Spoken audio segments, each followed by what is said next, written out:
Our fourth story now. Syrians continue to hold demonstrations in support of the government on an almost daily basis ahead of the country's first multi-candidate presidential election. In the western city of Idlib, students took to the streets to voice support for incumbent President Bashar Assad. The demonstrators rejected any foreign intervention in the country's internal affairs and stated that only Syrians have the right to determine their own destiny. The demonstrations are being held in the run-up to the June 3rd presidential election as the country is being rocked by a surge in terrorist attacks by extremist militant groups. Takfiri militants have also threatened massive strikes on Damascus, Idlib and other major cities to disrupt the election. Assad is running against two opposition candidates in the election in which 60 million people are eligible to vote.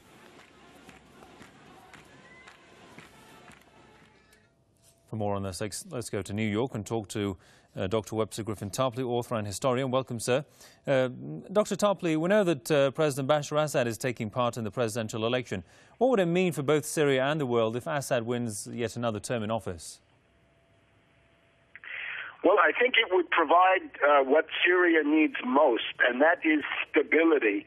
At the beginning of this entire tragic episode, when the Saudis of Prince Bandar and the Qatari government were shipping in foreign fighters from Chechnya or from Libya or Saudi Arabia itself, the clear choice was Assad or chaos.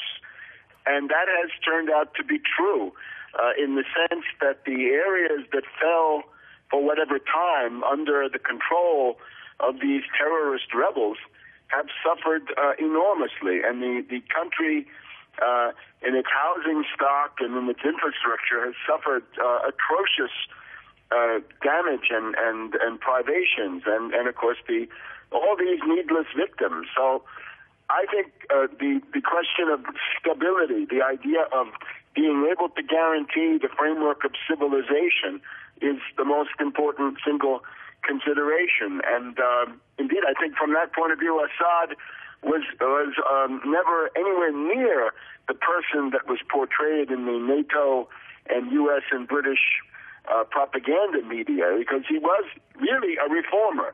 You could make charges against Hafez Assad, his father, for dictatorial abuses, fine. But the current Bashar Assad is not at all the same person. And I think it's interesting. We're about 1 year from the liberation of Qusayr, the turning point of this entire war. Two things really that happened around this time of year. One was in July of 2012, there was an attempted coup d'etat, the attempted decapitation of the entire government, and the Syrian national state proved stronger than the subversion being launched by the CIA and its allies. So that was 2 years ago.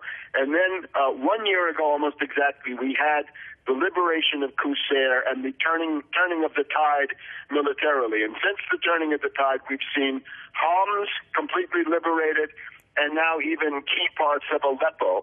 And I think we can look forward sometime soon to getting the terrorist rebels out of all cities and larger towns and hopefully get them out definitively. So I think those are the considerations for a Syrian voter going to the polls.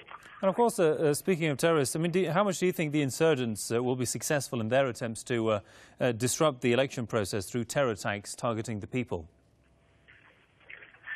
Well, whatever they do, the more they will discredit themselves.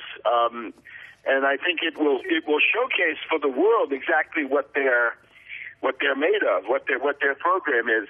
Here, the New York Times of today has a story about Syria on the front page, and it's remarkably egocentric. The New York Times tells us foreign jihadis fighting in Syria pose risk in West. 70 are from the United States, and Al-Qaeda is busily recruiting from among them to come back to Europe and the U.S. for terrorism purposes. Well, how about the risk that these terrorist rebels, these butchers, have posed to the people of Syria? The New York Times, even under new management, doesn't seem to think of that. So the absolute precondition for peace is to get the foreign fighters out, the people that have come in illegally. They were never invited by a government.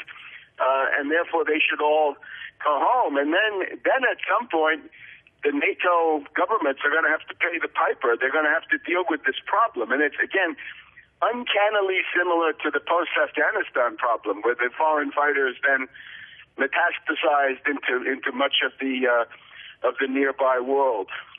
All right. We'll leave it there for the time being. Many thanks, as always, to Dr. Webster Griffin Tarpley from New York.